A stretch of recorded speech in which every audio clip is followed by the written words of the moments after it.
Hello's my YouTube family. There are stories that never made it to the news. Whispers buried deep and where no light reaches. Secrets too dark for the world to believe. I search the blackest corners of the internet and far beyond to bring you the truth they tried so hard to erase. Tales that were deleted, covered up, abandoned in digital shadows. But fear remembers everything. These are not just stories. They're warnings. And if you're still watching, if you're still here, it's already too late. Welcome to Fears, and now let the horror begin.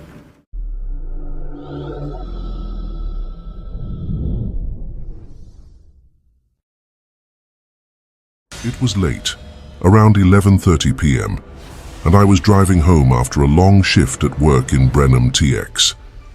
The streets were eerily silent, no cars in sight, and the only sound I could hear was the hum of my tires on the asphalt.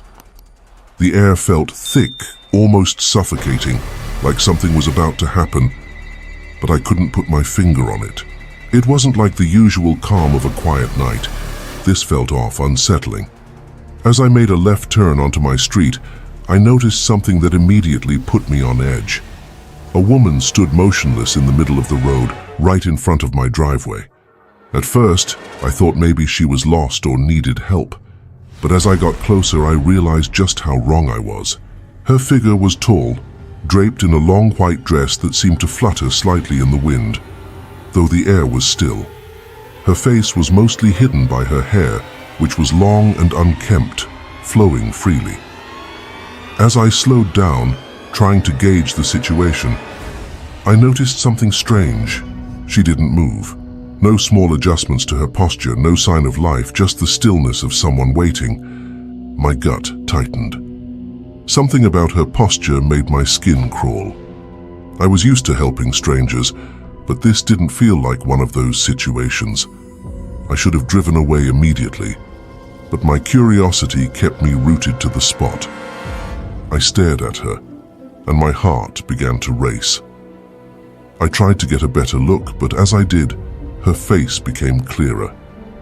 The moment I locked eyes with her, or more accurately tried to, I felt a chill run through my body. Her eyes weren't eyes at all. They were hollow, dark, and empty. I couldn't make out her features. Her skin seemed pale and lifeless. She didn't blink, didn't show any emotion.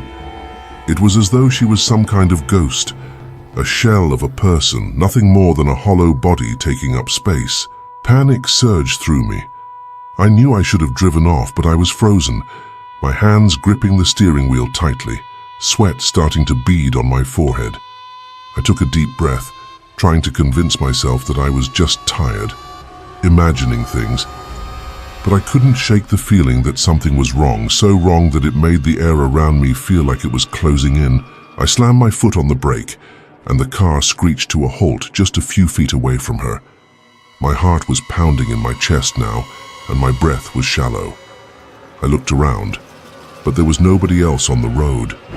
It was just me and this thing in front of me. For a long moment, I just sat there staring at her. I didn't know what to do.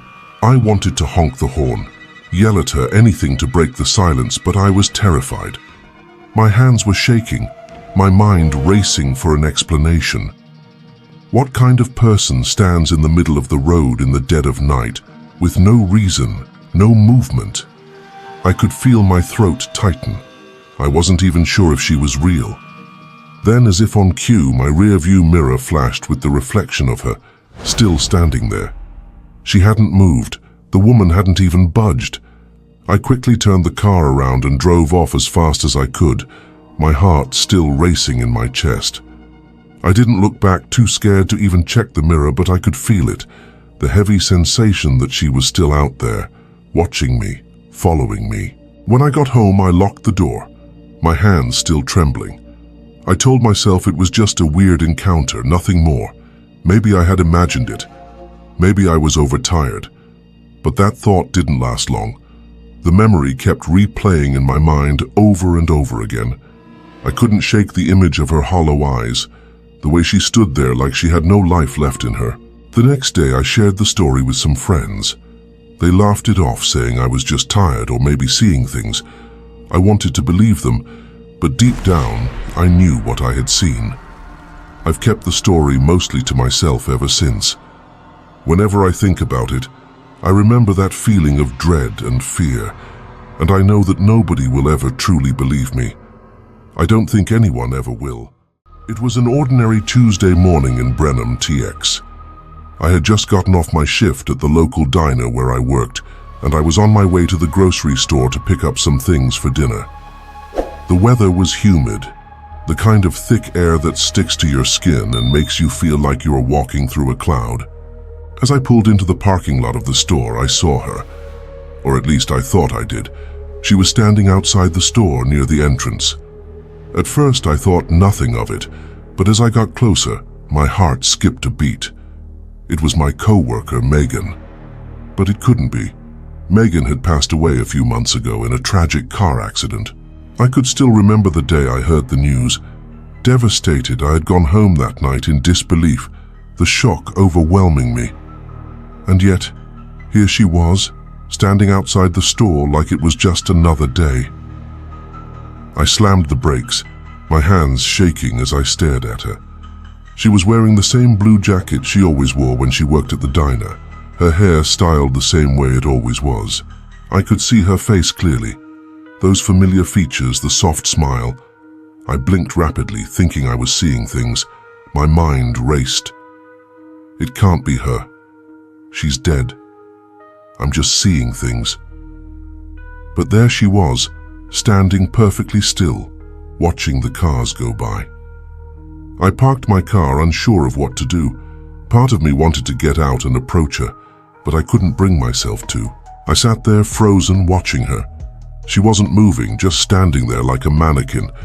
The longer I stared at her, the more unsettled I became.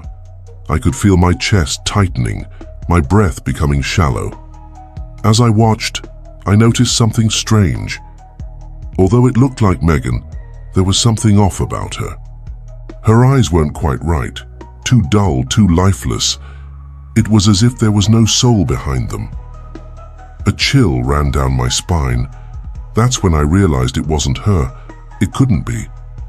This woman looked like Megan, but her presence felt wrong, like a shadow of a person. Something in the way she stood motionless made it impossible for me to ignore the growing dread.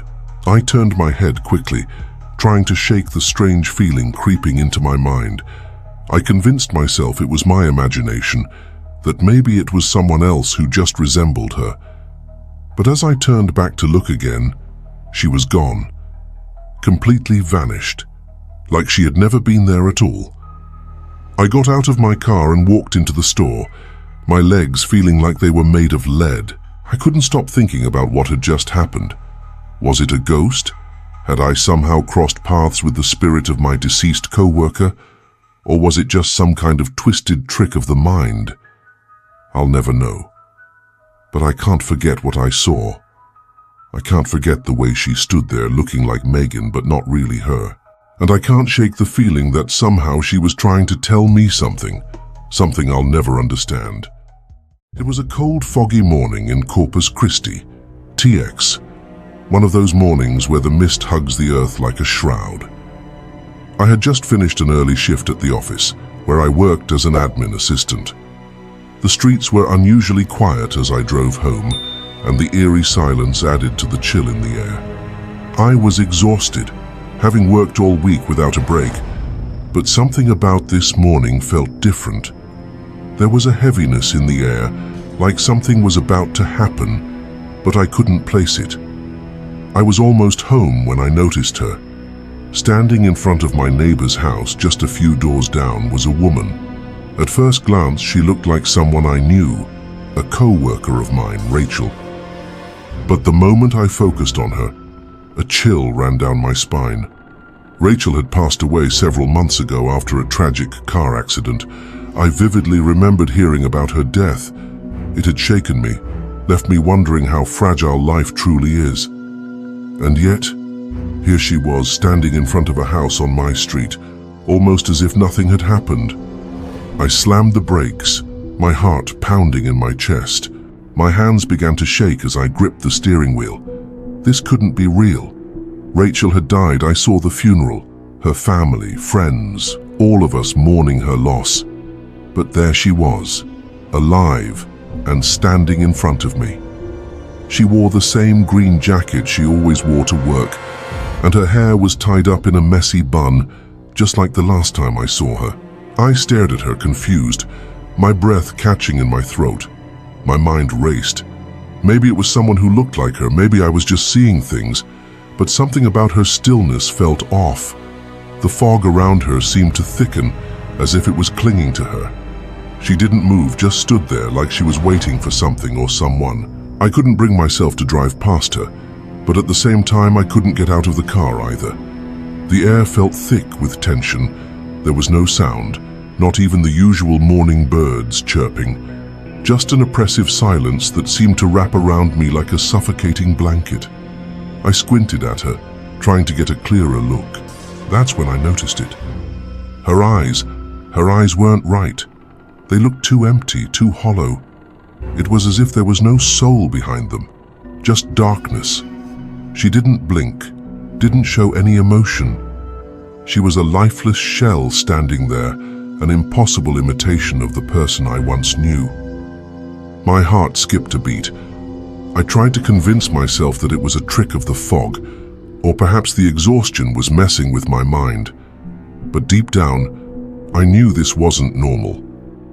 The woman in front of me might look like Rachel, but it wasn't her. It couldn't be.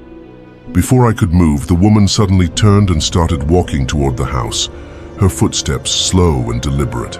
I could hear them faintly echoing in the silence. I couldn't move, my body was paralyzed with fear. The moment she reached the door, she stopped, turned her head, and looked directly at me. Her eyes met mine, and for a moment, everything went cold. There was no warmth, no recognition, just emptiness. Without thinking, I drove away as quickly as I could, my foot heavy on the gas pedal. I didn't look back, not even in the rearview mirror. I couldn't bring myself to, but I couldn't shake the image of her face staring at me with those hollow eyes. It felt like I had seen something I wasn't meant to see, something I could never forget.